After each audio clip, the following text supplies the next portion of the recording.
राधे राधे महाराज जी। आपके चरणों में अनंत कोटि दंडवत प्रणाम।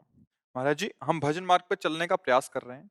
महाराज जी, हमारे भजन में एक अड़चन आ रही है। हमारी बेटी कुसंगवश भक्ति मार्ग से भटक गई है। महाराज जी, मैं एक माता होने के नाते अपने आप को कैसे संभालूं या उनको कैसे संभालूं, या मेरा क्या कर्तव्य होना चाहिए? बड़ा मुश्किल है किसी को संभाल पाना। जब बात हाथ से निकल जाती, जैसे बाण छूट गया ना, अब बड़ा मुश्किल है। वो लक्ष्य भेद के ही रहेगा। ये कर्मों का बाण हाथ से निकल गया। अब जैसे एक बार व्यभिचार दोष में युक्त हो गया, चाहे स्त्री हो चाहे पुरुष हो, बच पाना बड़ा मुश्किल होता है, बहुत कठिन होता है। अब वो हाथ से नहीं, बच्चापन से अगर संभाला जाए तो संभल सकता है।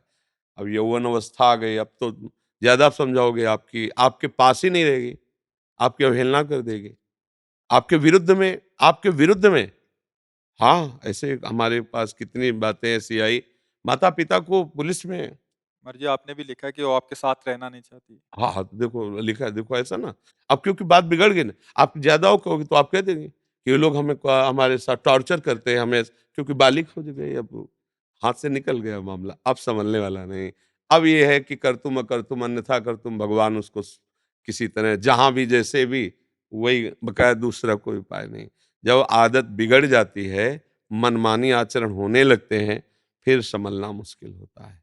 ऐसा हम लोग बताए ना, घर में इतना शासन था, जबकि बुरा लगता है, सबको लगता है, बच्चों को भी बुरा लगता है, बड़ा कठोर शासन था।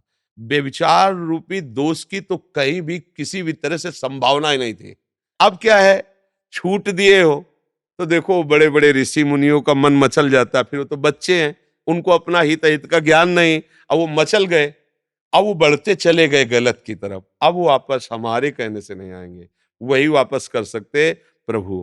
कोई ऐसा चोट लगे मन में कि फिर वो लौट कर तुम्हारे पास आवे कि मैं गलत थी, अम्मा मुझे संभाल लो, तो भले आपका उपदेश काम करे, लेकिन अब उपदेश काम नहीं करता। जब मार्ग बढ़ जाता है फिर गलत हो जाता है, हृदय स्वीकार नहीं कर पाता। तो हम बार बार प्राय घुमा घुमा करके यही सबको कहते हैं, भैया ये बॉयफ्रेंड गर्लफ्रेंड और यो लिव इन रिलेशन, दुनिया के जो नौटंकी चली है, इससे बच जाओ। ये बहुत ही बेविचार दोष को बढ़ावा देने वाली बात है।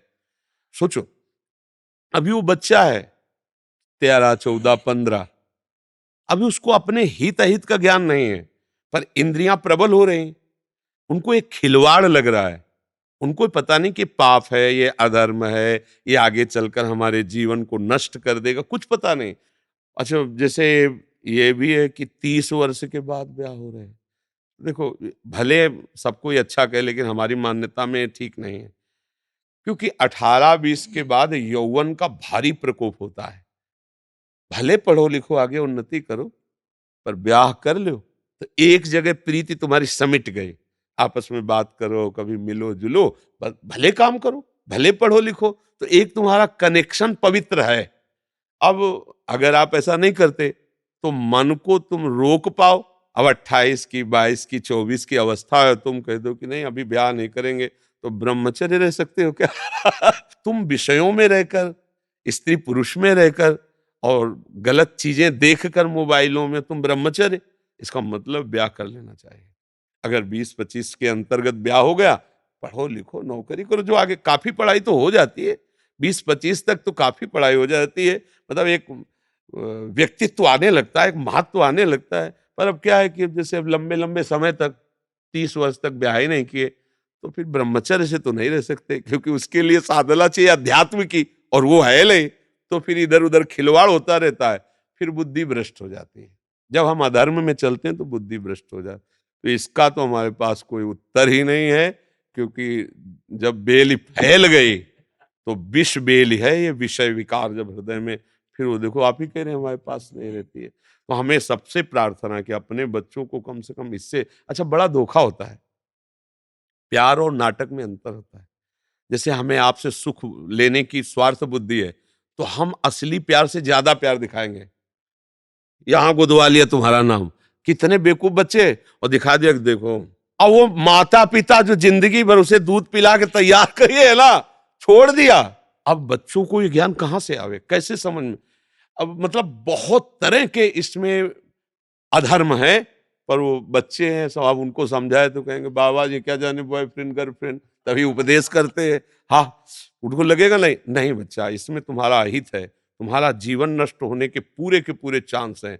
आगे कहीं भी तुम्हें उन देखो, माता पिता कितने भी कैसे भी हों, अपने बच्चे का कोई राक्षसा ही होगा तो बात अलग है, नहीं कभी अहित नहीं होने देगा। उनमें एक वात्सल्य होता है, उनको लगता है हम चाहे जितना कष्ट में रहे, मेरी बच्ची का ऐसी जगह ब्याह हो जहां उसको सुख मिले।